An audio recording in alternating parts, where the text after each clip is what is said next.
I know there's a lot of mobile solutions out there for people in the mortgage industry, but does your mobile solution integrate with a real estate agent's marketing efforts? Yeah, their marketing efforts. Does your mobile solution actually market for you, or does it just do back-end stuff? What are you paying for your mobile solution? Listen, if you want to see a less expensive, more well-rounded, real estate integrated mobile solution for you, the only one in the country that's cloud-based with its own shortcodes, you have to look at Preapp 1003.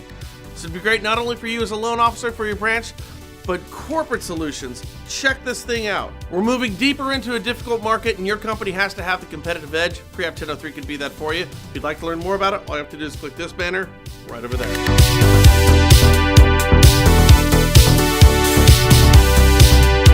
All right, guys, so remember a couple of days back, Trump criticized the Federal Reserve, saying that he's not in favor of the Fed raising interest rates? Well, it was a move that was roundly criticized as being unpresidential and unprecedented for a president. Try saying that 3 times. Now, we all thought, well, that's just Trump being Trump. And of course it was. But then us over here at the National Real Estate Post started looking at Trump and the Fed board, and this thing right here is crazy interesting, where Trump could have the largest effect on the Federal Reserve Board of any president since its inception. You think I'm crazy? Check this out. And put this in the context of the Supreme Court and its history of control and presidential appointees. The Board of Governors of the Federal Reserve is supposed to have 7 members. Currently has 3. Bet you didn't know that. Now, of those 3, 2 have been appointed by Trump. And as we speak, an additional 2 more board governors have been nominated by Trump and are awaiting confirmation. Now, that would put Trump appointees up to 4 of the 5 current seats. And of course, having a minimum of 2 more years in office, Trump could nominate the remaining 2 seats, which would make 6 of the 7 board governors at the Federal Reserve Trumps. So no matter how you slice it or dice it, Trump appointees will have a simple majority or a major landslide when it comes to voting on banking regulation and policies that would extend far beyond his tenure as president. Think about that. I mean, it's crazy. But let's keep going.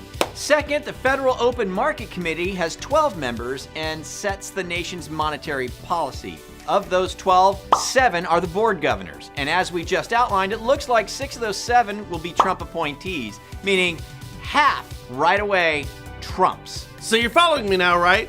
7 board governors, right? And 5 other seats are what make up the Federal Open Market Committee. Those 5 additional seats are Federal Reserve District Bank presidents. Now, of those last 5 seats, one of them is the Fed Bank of New York, and he's already, you guessed it, a Trump appointee. The Fed Bank of Minnesota is arguing against interest rate hikes just like Trump. Yes, he's a Trump guy. So this leaves 3 of the 12 seats for the Federal Open Market Committee left in order to vote on. Now, in order to change those remaining 3 seats, the Fed in Washington would have to vote on this. Guys, the Fed in Washington is already nearly all Trump. So this means as things are stacking up, it looks like 6 of the 7 Fed board governors will be Trump appointees and 11 of the 12 Federal Open Market Committee will be Trump appointees or clones. So why is this important?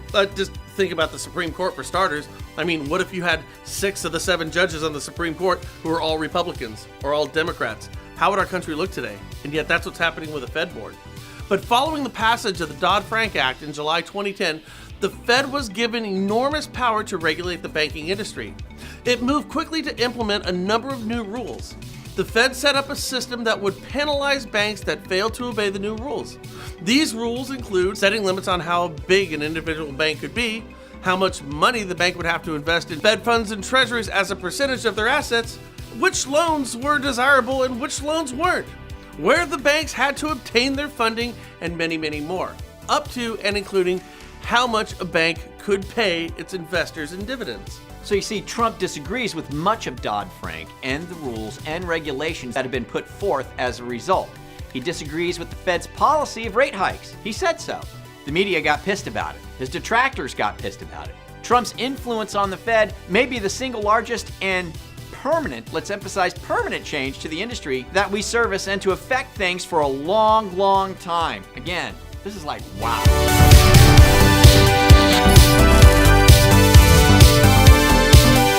So Trump has generally been considered business friendly, Yeah. and so that's going to be positive for the housing market. But the question is, could he run this engine so hot that he blows it up?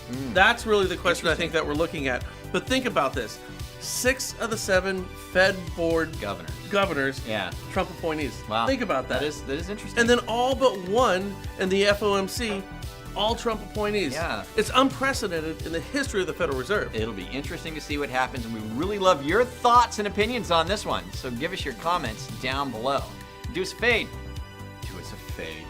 And do us a favor. I'm fading. Forward, share, and subscribe. And we'll catch you guys later here at the National Real Estate Post. Thank you very much. Bye. Let's-